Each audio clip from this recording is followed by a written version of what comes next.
Bonjour à tous et bienvenue chez les Chroniques du Commander. Alors du coup vous avez vu, mercredi on a eu le top des cartes en Duel Commander, que je pensais en tout cas qui pouvaient perfer. Maintenant on va voir le top des cartes en multi, des cartes Commander simples, qui m'ont le plus marqué pour l'extension. Alors du coup bon, à la différence je pense du Duel Commander, le multi c'est quand même quelque chose un peu abstrait en fait, c'est un peu chacun selon les points de vue. Donc voilà, il y a plusieurs tops, piochez dans ce qui vous intéresse.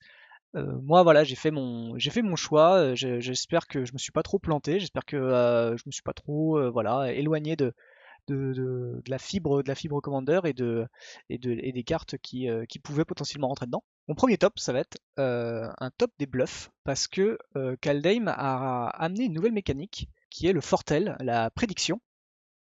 Et du coup, c'est une mécanique qui fait que, bah, en fait, on peut faire comme la mue, mais en exil. On met pour deux en face cachée, on exile une carte de notre main, et en fait, pour son coup de Fortel, de prédiction ou de prédiction, on peut du coup la jouer, mais par contre, pour ce que c'est. Donc, si c'est une créature, c'est pendant le tour où on peut jouer une créature, un éphémère quand on veut, quand on a le droit sur la pile, rituel pendant le tour, etc. Donc c'est intéressant et moi du coup je me suis dit je vais faire un top bluff du coup parce qu'il y a quand même certaines cartes qui sont très intéressantes pour le multi je trouve pour le côté politique qu'amène le Commander. Top 5 je prends l'Onirovore tout simplement. L'Onirovore 0,3 pour 2 qui fait que toutes les cartes dans notre main ont la prédiction et dont leurs coûts sont réduits de 2. C'est intéressant, il se booste pour lui. Bon voilà, ça c'est pratique, mais c'est quand même un petit peu anecdotique par rapport à sa première capacité, je trouve, en Commander. Et du coup, ça permet vraiment d'avoir toutes nos cartes qui ont la prédiction, et que si l'Onirovore est géré, et ben on peut quand même les jouer pour leur coût de prédiction. Par contre, il n'y aura pas le coût réduit, je pense. Mais voilà, c'est hyper intéressant d'avoir cette carte qui peut transformer toutes nos cartes dans notre main en prédiction pour peu que évidemment la carte reste sur le board et qu'on a suffisamment de mana pour tout faire. Voilà, ça c'est ma carte, c'est le top 5 pour rentrer dans le vif du sujet. Top card, je vais prendre Doomskar, la Vrasse de l'extension, donc pour 5 on détruit toutes les créatures, ou alors pour 3 en Fortel. C'est intéressant, ça reste une petite carte. En fait, je pense que les cartes un peu face cachée, on va pas forcément les voir en fait sur une partie, on va un peu les oublier. Et du coup, il suffit qu'on a plus de cartes en main, qu'on a pas beaucoup de bêtes, et que du coup les adversaires en ont plein, et bah voilà, hop, on révèle la face, je te révèle la carte face visible, et bah du coup je vais détruire toutes vos créatures et puis voilà. Et vous m'avez bien cherché. Top 3 pour moi ce sera le Jarl des oubliés, Jarl of the Forsaken. Pour 4 une 3-2, flash, quand elle arrive sur le champ de bataille, on détruit une créature ciblée ou un arpenteur qui a subi des blessures ce tour-ci qu'un adversaire contrôle. J'aime bien cette carte parce que déjà, c'est une créature donc ça peut se bloquer. Ça a le flash, ça arrive quand on veut donc ça peut arriver en défense. Voilà, au moment des blocs par exemple, pour peu qu'on ait une créature avec de l'initiative, on peut la jouer et du coup on va infliger au début nos dégâts, puis en fait avant que la créature en face inflige les dégâts à notre créature avec l'initiative, en fait on va la détruire.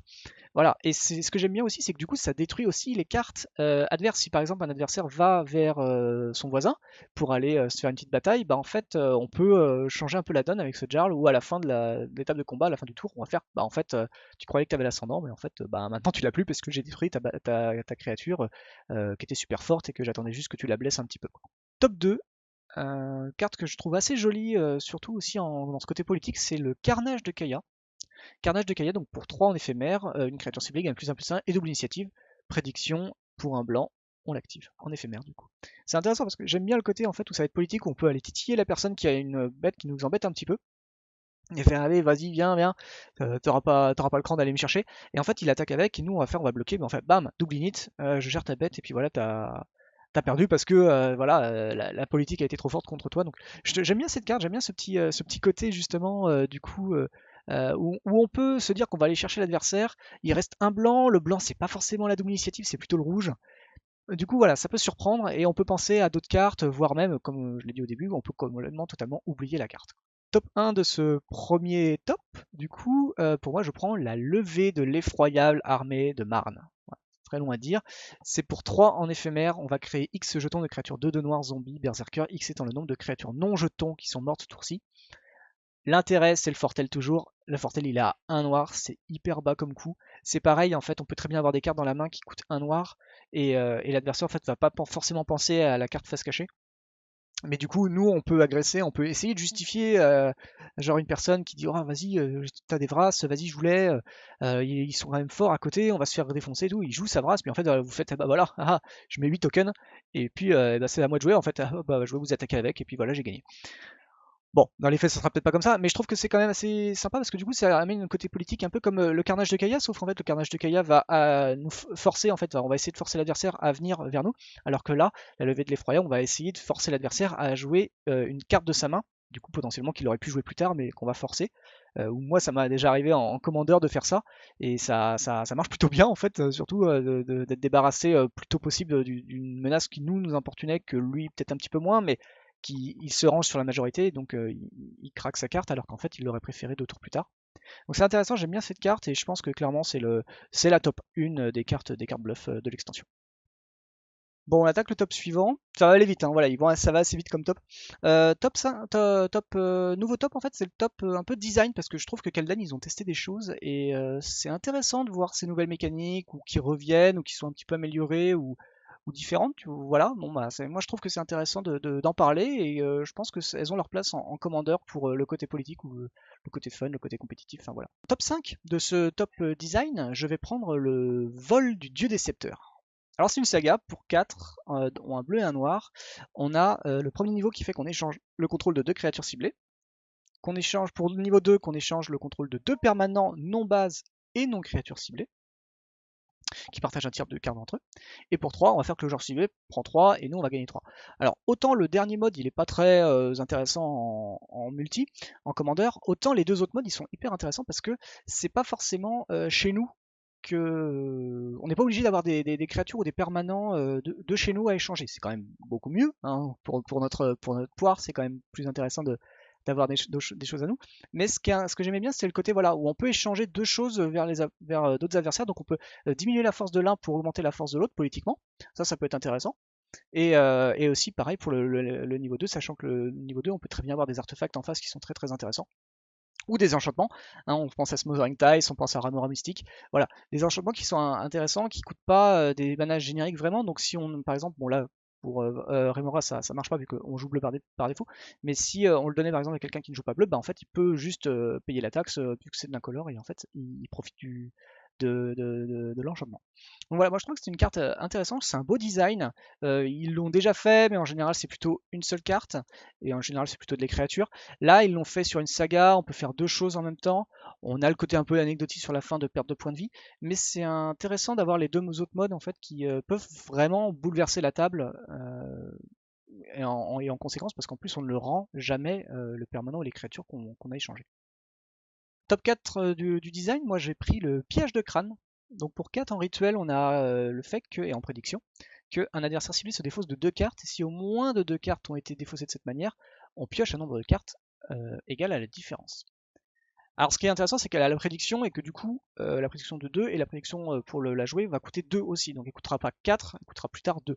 J'aime bien cette carte parce qu'en général, la défausse, c'est pas forcément un truc qui est utile, sauf dans des combinaisons de généraux, de stratégies qui l'utilisent, comme Tiny Bones par exemple.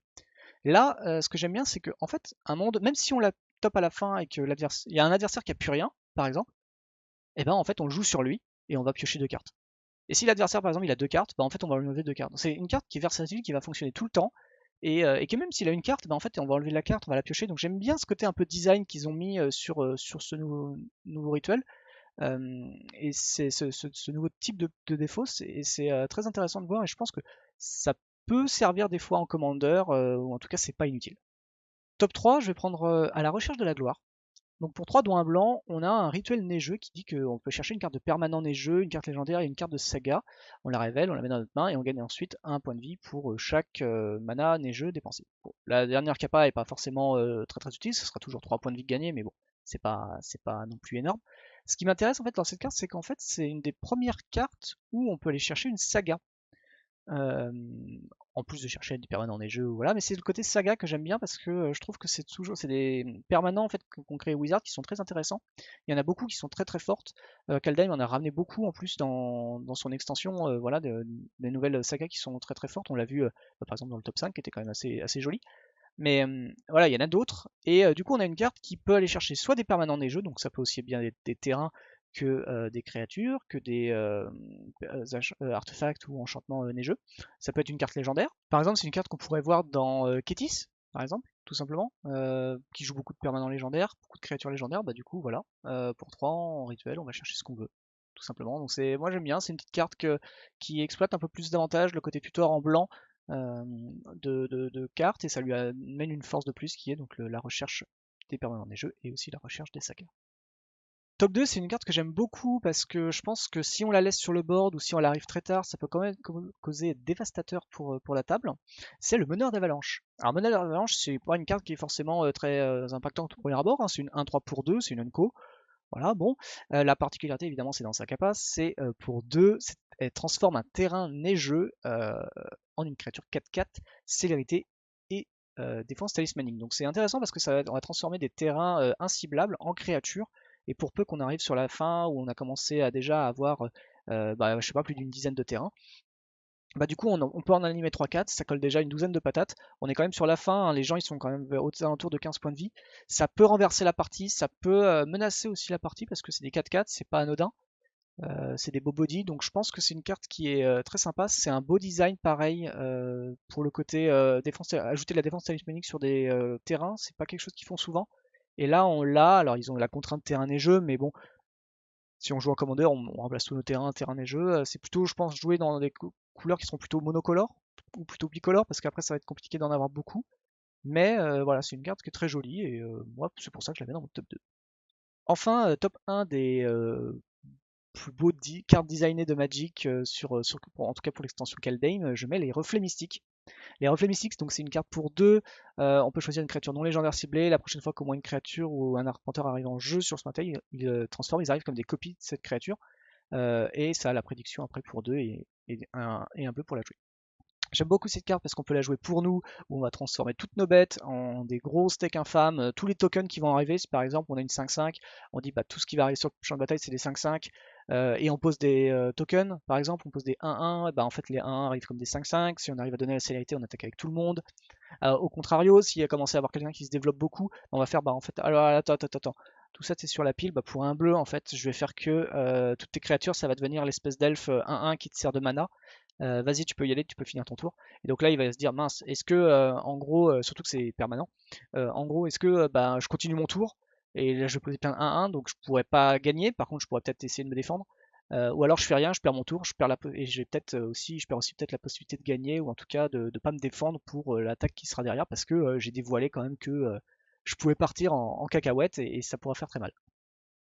Voilà, donc le top 1 des cartes design, des plus beaux designs de Magic sur Kaldheim, en tout cas pour moi c'est les reflets mystiques, et je pense que ça clôture à peu près très bien ce petit top. On rappelle que Kaldheim c'est une extension donc, du coup avec du bluff, la prédiction, mais aussi une extension autour de thématiques, parce qu'il ramène en fait en gros un petit peu, en fait Kaldheim c'est un petit peu Lorwyn, ils refont un peu ces thèmes là qui avaient bien marché en tout cas en construit, mais un petit peu moins bien en limité, parce que si on s'engouffrait dans les thèmes elfes, dans les thèmes ondins, tout ça, bah, on était piégé, il fallait vraiment rester dessus et être sûr et certain que personne n'allait prendre le même thème, les mêmes types de créatures. Là, ils refont un peu la même chose, en plus léger. Du coup, c'est moins problématique en tout cas pour le limiter, mais ça amène des très belles cartes pour le construit, notamment pour le commandeur. Et voilà mon top 5, le top 5 des cartes à thème de Kaldheim. Top 5, je prends le Marche Royaume. Donc c'est une 2-3 pour 3 changelin. Donc ça c'est intéressant. Ça veut dire qu'on peut la mettre dans n'importe quelle carte, dans n'importe quel pack en fait tribal qui joue vert. Et qui dit qu'au moment où elle arrive sur le champ de bataille, on choisit un type de créature. Donc voilà, on va choisir évidemment le type qu'on joue. On peut révéler la carte du dessus de la bibliothèque. Et si elle partage le type en commun du Marche Royaume, et ben en fait on peut la jouer. Et ça, c'est hyper intéressant. Du coup, ça permet à des cartes comme des tribaux elfes peut-être, mais d'autres tribaux qui sont peut-être un petit peu moins joués, un peu moins connus aussi, mais qu'on a envie de s'approprier nous-mêmes, de jouer cette carte et en fait de permettre de jouer justement nos cartes du dessus. Donc c'est intéressant, c'est une carte hyper versatile. Et je suis content qu'on ait cette carte-là en fait pour le commander, c'est vraiment top. Top 4, je mets l'aspirante de Starheim, une 2-2 pour 3 qui fait que les coups d'ange coûtent 2 de moins à lancer. Alors c'est vrai que les anges c'est quand même quelque chose qui intéresse tout le monde, c'est un peu les dragons, c'est vrai, c'est le dragon pour les joueurs qui aiment le rouge, les anges pour ceux qui aiment le blanc. Et il y a beaucoup de réductions de coûts pour les dragons hein, depuis Carnage et il y a eu un peu pour Tarkir, mais il n'y avait jamais rien eu vraiment pour les anges. Et bah du coup là voilà, ceux qui ont envie de faire des thèmes tribaux anges peuvent prendre l'aspirante de Starheim. C'est pas un ange, mais ça les aide quand même vachement parce que réduire de 2, ça permet d'avoir des anges qui coûtent 6, de les jouer au tour 4. Et d'avoir même des anges qui coûtent un petit peu moins cher, de coûter encore moins cher, et du coup on peut en jouer beaucoup plus. Et c'est intéressant d'avoir cette carte parce que voilà, c'est des tribaux qui sont populaire auprès des joueurs de Magic et voilà, ça coûtait rien de créer cette carte en tout cas. D'ailleurs c'est pour ça qu'elle est pas dans les Commander Pack, elle est pas dans l'édition de base. Donc c'est super cool, on remercie Wizard d'avoir sorti cette carte pour ceux qui aimaient les anges. Top 3, on va être un petit peu moins mignonnet que des anges. C'est la peur aspirante. Donc pour 4 2 noirs rituels, c'est une super carte pour ceux qui font des deck thèmes parce que on va choisir un type de créature toujours, mais les créatures qui ne sont pas du type choisi gagnent -3/-3. Ça permet qu'on garde nos créatures, ça permet de détruire ceux de l'adversaire, ça permet de diminuer la force et l'endurance de nos adversaires pour peu que ça les tue pas. Et du coup, on peut faire une phase d'attaque et puis on y va. J'aime beaucoup ce design parce que du coup, ça nous permet vraiment de rentrer cette carte-là dans tous les jeux noirs à thème, que ce soit zombie, que ce soit elf, qu'est-ce qu'il pourrait y avoir d'autre? Que ce soit gobelin, il y a des gobelins qui jouent rouge-noir. Du coup, ça permet vraiment qu'on tue tout le monde et qu'on arrive, nous, derrière, avec nos petites bêtes, à gérer l'adversaire, et ça, c'est super cool. Top 2 de ce top des thèmes, des cartes à thème, je prends la bataille de glace et de feu. Alors voilà, bon, ça c'est thème géant. J'aime bien parce que c'est pareil encore, c'est une vrasse qui va tuer les non-géants parce que c'est une saga. Donc voilà, on revient encore avec l'histoire des sagas. La première, c'est on va coller 4 blessures à chaque créature non-géant et à chaque arpenteur, donc ça c'est pratique, ça nous sauve nos bêtes. Surtout que bon, ça coûte 5, donc ça commence à être un peu là. Au mieux, on va avoir un ou deux géants. Euh, et c'est très utile en fait parce que du coup on va sauvegarder nos bêtes, on va sauver nos bêtes et on va tuer celles des autres. Pour rappel, ceux qui l'ont pu le voir ou ceux qui l'ont pas vu, on a fait la spéciale Kaldheim mais moi j'avais choisi Aegar, donc j'avais fait un thème géant et j'avais joué la bataille de glace et de feu par exemple et c'était assez utile. Ça aurait pu mieux servir mais c'était quand même très utile de l'avoir. Et franchement, thème géant, c'est super cool quand en fait on peut enfin jouer des thèmes voilà, où il y a des géants qui coûtent une 4-4 pour 4 ou alors une 6-6 pour 8, bah voilà, on a des géants qui commencent à être vraiment acceptables avec Kaldheim et ça c'est cool de jouer cette carte là. Et donc du coup de faire amener ce tribal géant maintenant sur les feux de la rampe du Commander. Le thème 2, du coup, comment ça s'appelle l'étape 2 de la saga, ça va être Regard 3. Et l'étape 3, ça va être à chaque fois qu'on joue un sort d'un coût supérieur à 5, donc en général nos géants sont assez chers, on va piocher 2 cartes et défausser d'une, donc ça permet aussi de se rentabiliser. Même si elle arrive à la fin, il suffit qu'on ait un géant, qu'on arrive à en piocher un autre, on repop un géant, voilà. Ça permet voilà, de remonter, de refaire un peu de value, et du coup c'est bien parce que son dernier effet est complètement utile par rapport à justement cette carte, à le vol du dieu des scepteurs qui était beaucoup moins anecdotique au niveau 3. Et c'est pour ça que voilà, j'ai choisi la bataille en top 2. Top 1 carte à thème hein, évidemment, top 1 des cartes à thème, j'ai choisi la vengeresse de Skemfar, une 3-1 pour 2 qui fait qu'à chaque fois, elfe et berserker, qui fait qu'à chaque fois qu'un elfe ou un berserker non jeton qu'on contrôle meurt, on pioche une carte et on perd un point de vie. Voilà, c'était, je pense, une des cartes qui manquait dans le jeu Elf pour pouvoir rester vraiment dans le thème Elf et de pas avoir à aller chercher par exemple des marcheurs de minuit qui sont des zombies et chevaliers, donc c'est pas du tout un elfe, donc ça rentre pas dans le thème, donc il y a des sets qui marchaient pas bien, etc. Là en fait on a enfin une carte qui nous permet de nous passer de ce genre de carte, de créature qui n'est pas dans le thème tribal et du coup de rester dans ce thème tribal elf jusqu'au bout pour peu qu'on joue évidemment noir. Euh, et du coup, c'est voilà. Moi, c'est pour ça que c'est dans le thème 1, c'est pour ça que cette carte est dans mon top 1, c'est parce que du coup, voilà, elle permet de finir un set un petit peu. Et j'espère qu'évidemment les tribaux elfes ne sont pas finis et qu'on en aura encore de plus belles cartes à mettre dedans. Mais voilà, c'est une carte que je trouve qui est hyper importante à mettre dans les decks elfes qui jouent vert et noir. Et voilà, je remercie toujours Wizard d'avoir créé cette game pour ce type. On arrive sur la fin. Là, on va choisir le top des cartes de Kaldheim pour le Commander, donc les vraies cartes de Kaldheim, celles qui vont être utiles pour n'importe quoi. Ça a été super dur. En vrai, il y a vraiment beaucoup de cartes. Le Commander, c'est hyper large, il y a beaucoup de formats et tout. J'espère que ce top-là, c'est vraiment, je me suis pas trop trompé. Je pense que c'est là où justement il y a le plus d'erreurs possibles à faire. Je pense que c'est là qui est à la fois le plus personnel, mais aussi le plus. Je pense que c'est un top qui doit être pour tout le monde et du coup, voilà. Peut-être que c'est compliqué, mais on va essayer, je vais essayer de pas me tromper. Top 5 de mon top des cartes de Kaldheim, je prends Varagot, Père Ciel de Sang, donc c'est pour 3, une 2, 3, contact mortel. Vantardise, alors ça c'est une capacité que j'avais pas sélectionnée dans les tops juste avant, c'est le fait que à partir du moment où on a attaqué avec cette créature, on peut activer sa capacité de Vantardise, quelle qu'elle soit en tout cas, pour peu qu'on ait attaqué avec, dans le tour. La vantardise de Varagot, c'est que pour 2, un joueur ciblé cherche une carte dans sa bibliothèque, puis mélange sa bibliothèque et la met cette carte au-dessus d'elle. J'aime bien parce que ça amène du coup le côté du coup politique toujours. On peut aller pour 2, je vais faire à mon copain, je vais lui dire bah voilà, tu m'attaques pas, je t'attaque, tu vas prendre 2 et en échange tu vas te chercher une super carte. Ou pour moi tout simplement je vais chercher une belle carte et tout. C'est un tuteur qui est intéressant, qui est polyvalent parce que du coup comme on dit ça peut aider le voisin, ça peut aider notre allié, notre ennemi pour qu'il devienne notre allié pour un tour au moins. Ça peut et ça peut nous aider nous. Je trouve que c'est une carte intéressante. Elle a contact mortel donc elle se défend bien et il faut y réfléchir à 2 fois pour aller la chercher. Donc voilà, j'aime bien. C'est pour ça que je la prends et elle est dans mon top 5 des top cartes de Kaldheim. Top 4, on reste dans le noir. Je vais prendre du sang sur la neige. Pour 6, un rituel neigeux qui fait. On choisit l'un, on détruit toutes les créatures, on choisit. Ou on choisit de détruire tous les permanents ou on choisit de détruire tous les arpenteurs. Et bonus, on renvoie depuis notre cimetière une carte de créature, depuis notre cimetière une carte de créature ou de Planeswalker avec un coût converti de mana inférieur ou égal au nombre de permanents neigeux qu'on a payé pour du sang sur la neige. J'aime bien parce que du coup c'est une carte qui va détruire tout sur le board, mais qui en plus de ça peut ramener chez nous une bête qui peut être très très forte. Hein. Donc voilà, c'est toujours pareil. Ça va être le côté un peu politique, mais ça va être le côté vraiment où on détruit tout le board et puis on va remettre un steak sur le champ de bataille et les adversaires, voilà, il faut qu'ils en remettent eux de leurs mains et nous c'est gratuit et ça tombe bien parce que ça se trouve on a dû se mettre vraiment full tap, on a dû engager tout notre mana pour pouvoir payer ce sang sur la neige et du coup on n'est pas à poil à la fin à la fin de notre tour. Donc ça c'est cool et c'est pour ça que je l'ai choisi et que c'est pour ça qu'elle est dans mon top 4. Top 3, encore une carte noire, décidément on est gâté hein, avec le noir en commandeur pour moi.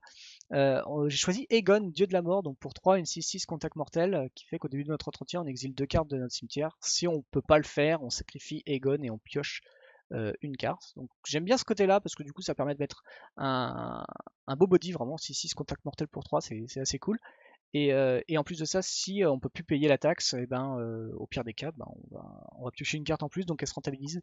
Ça j'aime bien. Ce que j'aime bien aussi surtout, c'est son côté verso, qui est le trône de la mort. Donc du coup, pour un noir, on va meuler une carte, et pour 3 on l'engage, et on exile une carte de créature dans notre cimetière et on pioche une carte. Donc c'est cool parce que les jeux qui ont besoin de remplir leur cimetière, du coup ils vont en avoir besoin de cette carte, parce qu'elle coûte que 1, elle arrive directement. Et si on a besoin de cartes, pour 3 on pioche. Voilà, j'aime bien la carte, elle est versatile dans les deux côtés. Préférence évidemment pour le trône de la mort qui peut amener beaucoup plus de stratégie et surtout beaucoup plus de fuel finalement parce que sur le long terme, pour peu qu'on l'a posé très tôt, sur le long terme on va pouvoir piocher. Donc piocher des cartes en noir c'est toujours agréable. Et au pire des cas, si elle arrive très tard, on a une 6-6 sur le champ de bataille et là les adversaires sont quand même un petit peu embêtés parce qu'il y a quand même une 6-6 contact mortel. Donc au pire des cas, si c'est pas assez gros, si c'est trop petit pour une autre bête, ça l'emportera quand même avec le contact mortel. Donc franchement, superbe design, superbe carte. Top 3, on va changer de couleur. On va prendre du blanc, on prend la protectrice glorieuse, donc pour 4 dont 2 blancs, une 3-4 flash vol. Ça arrive sur le champ de bataille, on va exiler n'importe quel nombre de créatures non anges qu'on contrôle et jusqu'à ce que la glorieuse en fait reste sur le champ de bataille. Et ça, la prédiction, toujours pareil, donc ça peut être mis face cachée et quand on veut, on la joue. C'est super cool parce que évidemment, c'est encore pareil, c'est une carte politique. C'est une carte où on va dire vas-y, brasse le board et en fait non, toi tu vas faire, en fait non, haha, tu t'es fait avoir. Moi, en tout cas, je vais juste perdre ma 3-4, mais par contre, je vais sauver mes 5 bêtes, et vous tous, vous allez tous perdre, et voilà. Et en plus, comme on est pendant ton tour, quand tu fais ta brasse, du coup, au mien, les miennes pourront attaquer, et il n'y aura pas beaucoup de bêtes en face.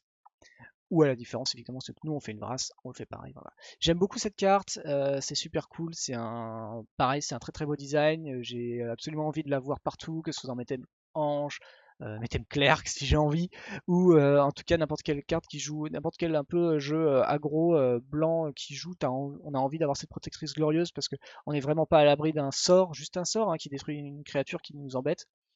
Qui nous par contre nous embêtait pas mais qui embête vraiment l'adversaire, donc du coup on peut faire ça, on blink la carte et c'est sauvé quoi. Et là par contre si c'est pas une race, du coup au pire des cas on a mis une 3-4 vol sur le champ de bataille, c'est pas rien. top 1, je pense que c'est le plus beau des designs aussi, et donc du coup par extension pour moi c'est une très belle carte. Je pense qu'elle va être jouée en CEDH carrément. On n'est plus sur du Commander 6, 7, 7, 8, voilà, où on est un peu friendly. Là on est sur une carte qui peut faire beaucoup de choses, je trouve. C'est la tromperie selon Tibalt, ou pour 2 en éphémère, dont un rouge. Voilà, c'est assez peu commun. On va contrecarrer le sort ciblé.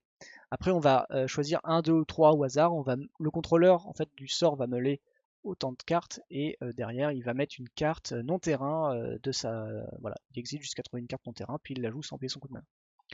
J'aime beaucoup cette carte parce que je trouve qu'en CEDH, bah en fait chez nous, si on compte nos propres sorts, bah il y a une infime chance qu'on défausse ce qui va pas. Par contre, on peut faire en sorte d'aller chercher un truc qui peut nous intéresser, pour peu qu'on a buildé un peu autour la carte. Et chez l'adversaire, en fait, l'adversaire il a beaucoup de contres, il a beaucoup d'anti-bet, il a beaucoup de choses. Donc à partir du moment où il va commencer à partir en combo, ou à partir du moment où il va mettre sa grosse créature, on va faire, bah attends, je vais la contrer, on va regarder ce que tu vas avoir.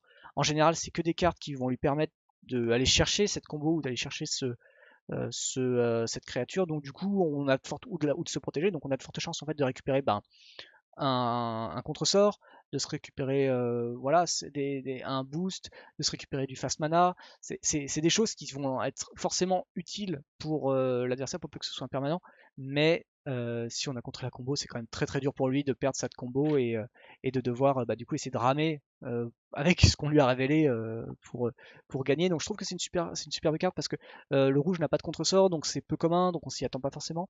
Et j'aime beaucoup le design, et je pense que ça c'est la meilleure carte que Kaldheim ait sortie pour le Commander. Et bah voilà, on arrive à la fin, il reste un top, le top des généraux, parce que vous avez dû vous rendre compte que j'ai pas cité de cartes légendaires. On arrive maintenant avec mon top des généraux. Je commence avec le top 5, avec Aegar, la flamme gélante. Alors, vous l'avez entendu tout à l'heure, j'ai joué un Aegar sur le Commander Club d'il y a 2 semaines, la semaine dernière, pardon.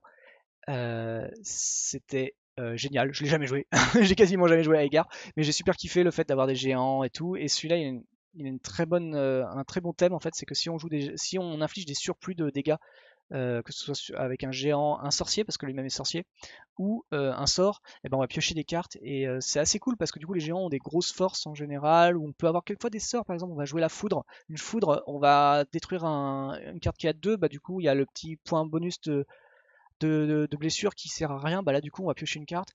Donc c'est intéressant, j'aime beaucoup ce design aussi, et je trouve que c'est super cool d'avoir un thème tribal géant maintenant, et d'avoir un général comme ça, c'est super cool. Il est unco, et je trouve qu'il pourrait valoir un petit peu plus, quoi. Mais voilà, ça c'est mon top 5 un peu personnel des commandeurs top à Kaldheim. Top 4, top 4, une carte qui a beaucoup un peu excité les gens quand elle a été révélée, c'est Finn le porteur de crocs. Donc c'est pour 2, 1, 3 contact mortel. À chaque fois qu'une créature avec le contact mortel inflige des blessures de combat à un joueur, ce joueur gagne 2 marqueurs poison. Donc c'est génial, parce qu'en général le contact mortel, on n'a pas forcément envie de le bloquer, parce qu'on va perdre nos bêtes. Et là, en fait, il dit, en fait, si tu bloques pas, tu prends 2 marqueurs poison. Les marqueurs poison, on rappelle, hein, en fait, c'est le principe que si un joueur a 10 marqueurs poison sur lui, il perd la partie. Donc au lieu d'avoir 20 points de vie, il a 10 marqueurs poison. Donc là, ça veut dire que si il gagne 2, si par exemple on attaque avec des petits scorpions 1-1, contact mortel, il acquiert 2 marqueurs poison. Donc ça veut dire qu'en fait, il n'y a plus besoin de le faire descendre à 20 points de vie, 10 points de vie, 10 marqueurs poison, mais en fait à 5 points de vie, ça suffit, on tue un joueur. C'est une carte qui est très très belle. En fait, il y a beaucoup de. Voilà, je mélange aussi mon amour du design dans ce top, mais je trouve que c'est génial. Ça amène pareil un nouveau thème, le thème contact mortel en commandeur. Et la carte est superbe tout simplement parce qu'elle coûte pas cher, elle peut revenir facilement, elle a un beau body parce qu'elle se défend pas trop mal. Le contact mortel elle aussi, donc ça veut dire que si elle est toute seule, elle peut aller chercher les points les derniers points en fait elle-même, ou aider. Et puis il y a aussi beaucoup de cartes avec le contact mortel en vert en commandeur dans Magic, donc c'est assez cool d'avoir cette carte là pour l'extension, pour le format. Top 3. Top 3, une carte qui a l'air très très puissante, je sais pas trop ce qu'elle vaut, mais juste rien que sur le papier c'est quand même assez violent. C'est Tergrid, déesse de la peur. Pour 5, on a une 4-5 menace avec 2 noirs. À chaque fois qu'un adversaire sacrifie un permanent non jeton ou se défausse d'une carte de permanent, on peut le récupérer sans payer leur coup de mana et directement mettre en jeu. Franchement, ça c'est assez cool, c'est hyper dangereux pour peu qu'on a un Tiny Bones. On a un Tiny Bones par exemple, donc là ce serait pas le même général, mais si on a Tergrid et que du coup on utilise un peu le thème Tiny Bones, du coup à chaque fois que nos adversaires vont défausser une carte, on va la récupérer, la mettre sur le champ de bataille. C'est très très fort, ça peut être très violent, franchement c'est une très belle carte et je pense que les adversaires vont vraiment pas aimer vous avoir à leur table pour jouer une partie de Commander. Si vous avez envie d'être beaucoup plus soft, vous avez la lanterne. Pour 4, on peut faire qu'un joueur ciblé prend 3 points de vie à moins qu'il sacrifie un permanent ou un terrain et pour 4 on dégage la lanterne. C'est intéressant parce que du coup c'est très facile de faire beaucoup de mana en noir et du coup Tergrid permet en fait avec la lanterne que si on arrive en mana infini, et ben en fait on joue la lanterne et en fait on va faire tu prends 3, tu sacs un permanent. Je dégage. Tu prends 3, tu sacs un permanent ou tu prends 3. Je dégage. Et ainsi de suite. Et du coup en fait pour peu il suffit juste qu'on ait mana infini en noir et en fait on gagne la partie. Et c'est peut-être beaucoup moins chiant pour l'adversaire de devoir perdre 3 points de vie que de vers à chaque fois voir ses cartes qui sont dans sa main aller sur le board adverse. Clairement, je pense qu'entre les deux, il va peut-être préférer la lanterne.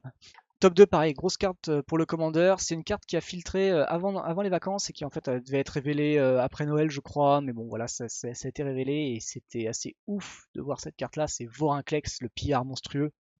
Une 6-6 pour 6, piétinement, célérité, avec beaucoup de texte. Hein, si on doit mettre au moins un marqueur sur un permanent ou un joueur, on met 2 fois ce nombre de marqueurs. Ou sur le permanent ou ce joueur à la place. Donc on rappelle, hein, le poison par exemple, hein, si on met 2 marqueurs poison, bah, en fait ça en met un de plus. Parce que ça arrive 2 fois par exemple. Euh, et du coup voilà, hein, c'est intéressant pour les marqueurs poison, hein, tout simplement, où on va doubler, ou les marqueurs du coup sur les arpenteurs, parce que si votre arpenteur arrive, en fait il va arriver avec des marqueurs, enfin on lui met des marqueurs. Donc ça veut dire que s'il arrive avec 3 compteurs de marqueurs, et ben en fait il va arriver avec 6. Voilà, ça peut être assez vite. Franchement, j'ai fait des parties de brawl en posant voir un Klex sur le board et ouais, ça rigole pas du tout, quoi. L'ultimatum, il arrive très très vite. L'ultimate, il arrive très très vite. Ça rigole vraiment pas.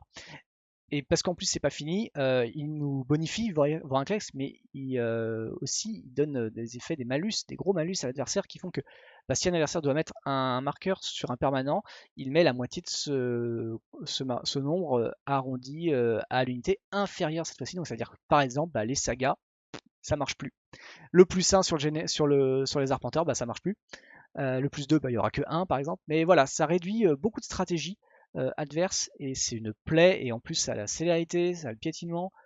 Donc voilà, elle arrive en jeu, déjà il déboule quoi. Il déboule, il fait des ravages et en plus de ça, les effets statiques sont assez violents. Top 1 qui est coup de cœur en fait, mais je pense que vraiment c'est hyper sous-estimé, ça peut vraiment faire de la value. C'est Orvar le tout-forme. Pour 4, une 3-3 changelin qui fait qu'à chaque fois qu'on lance un sort d'éphémère ou de rituel, s'il cible au moins un autre permanent qu'on contrôle, on va créer un jeton d'un de ces permanents. Et si un adversaire utilise un sort ou une capacité pour nous contraindre à nous défausser d'une carte, on va créer un jeton d'une copie d'un permanent ciblé, quoi. Et c'est assez violent parce que du coup, bah déjà sur la défausse, on peut mettre ce qu'on veut. On peut aller copier un adversaire en face, enfin, voilà. Et chez nous, en fait, on peut permettre de dupliquer des choses. Donc du coup, on va dupliquer quoi par exemple? On va dupliquer du mana, on va dupliquer des cailloux, on va dupliquer des créatures qui permettent de dégager des terrains. En fait, on peut faire énormément de choses en fait avec Orvar et on peut surtout gagner. Et on peut gagner, mais d'une manière un peu particulière. Alors effectivement, il faut le général sur table, mais bon, en général, les gens vont peut-être nous le laisser parce qu'ils se disent, ouais, il a l'air un peu, ça a l'air rigolo, quoi.